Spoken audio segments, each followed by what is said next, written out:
Pourquoi le calme devient parfois inconfortable? Parce qu'à force de vivre dans un état de vigilance, le corps finit parfois par croire que cet état est normal. Alors même quand il n'y a plus de danger réel, quelque chose continue à rester activé intérieurement.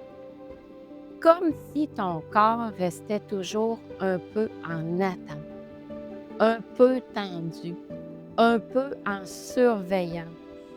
Et peut-être que tu le ressens déjà sans vraiment l'avoir remarqué.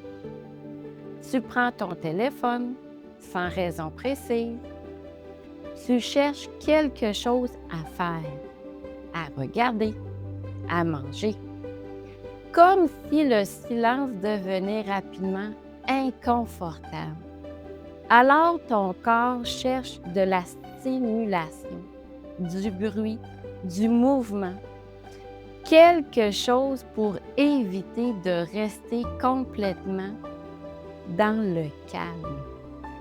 Et parfois, tu crois simplement que tu es quelqu'un qui a besoin de bouger, de penser, d'être occupé.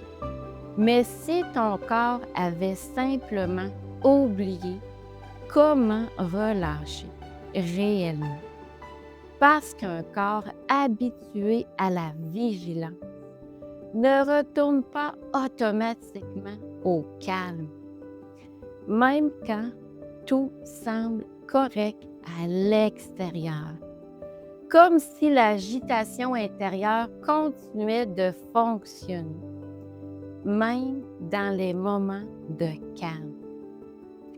Et souvent, c'est là que la fatigue commence à s'installer. Pas seulement une fatigue physique, une fatigue nerveuse, une sensation de ne jamais décrocher complètement. Tu peux être assis, mais intérieurement, quelque chose continue à bouger. Les pensées tournent, le mental analyse, anticipe, cherche, comme si ton corps restait constamment en train de scanner ce qui pourrait arriver. Et plus cet état devient fréquent, plus le calme peut sembler étrange, parfois même inconfortable. Parce que lorsque le mental est habitué à l'activation, le silence laisse remonter tout ce que le bruit cachait.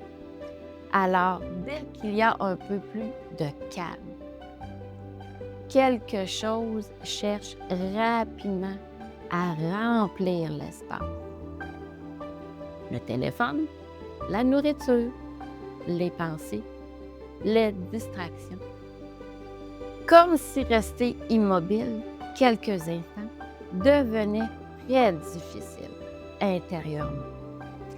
Et parfois, tu ne réalises même plus à quel point ton mental cherche constamment de la stimulation parce que cet état est devenu normal, familier, automatique.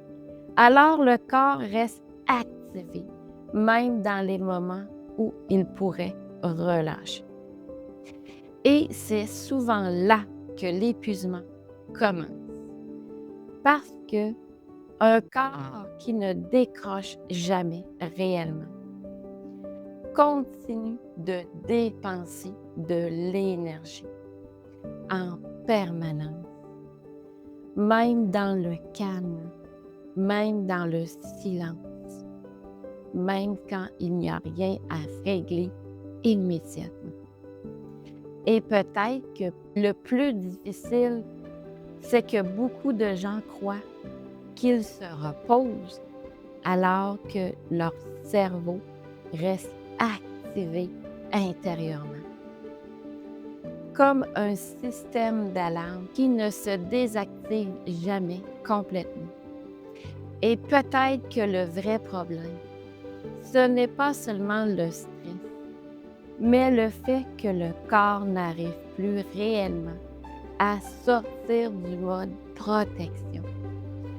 Parce qu'à force de fonctionner comme ça, le corps finit par associer le calme à quelque chose d'inhabituel, comme si relâcher devenait presque insécurisant. Et toi, qu'est-ce que ton corps cherche immédiatement à faire quand le calme arrive? Est-ce que tu arrives réellement à rester dans le silence, sans chercher une distraction, sans remplir l'espace, sans reprendre ton téléphone?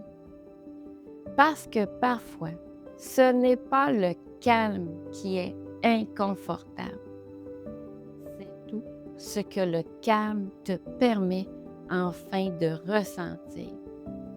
Un mental habitué au chaos peut finir par trouver le calme inconfortable. Et peut-être que le vrai changement commence exactement là, quand ton corps commence progressivement à réaliser qu'il est possible de relâcher sans danger, pas parfaitement, pas immédiatement, mais tranquillement, quelques secondes à la fois. Un peu plus de silence, un peu moins de stimulation, un peu plus de présence avec ce qui se passe réellement à l'intérieur. Parce qu'un corps qui a vécu longtemps dans la vigilance a parfois besoin de réapprendre doucement que le calme est sécuritaire aussi. Alors, peut-être que le premier pas n'est pas de vouloir faire disparaître immédiatement l'agitation, mais simplement de commencer à observer à quel point ton mental a de la difficulté à rester dans le calme, sans bruit, sans distraction, sans stimulation constante. Et rappelle-toi, ce n'est pas parce que ton corps reste activé que tu es réellement en danger. Prends un instant pour observer tout ce que tu viens de reconnaître aujourd'hui. Parce qu'à reconnaître ces mécanismes, c'est déjà un grand pas. Merci d'avoir pris ce moment avec moi. Et pense à t'abonner pour les prochaines vidéos. On se retrouve bientôt.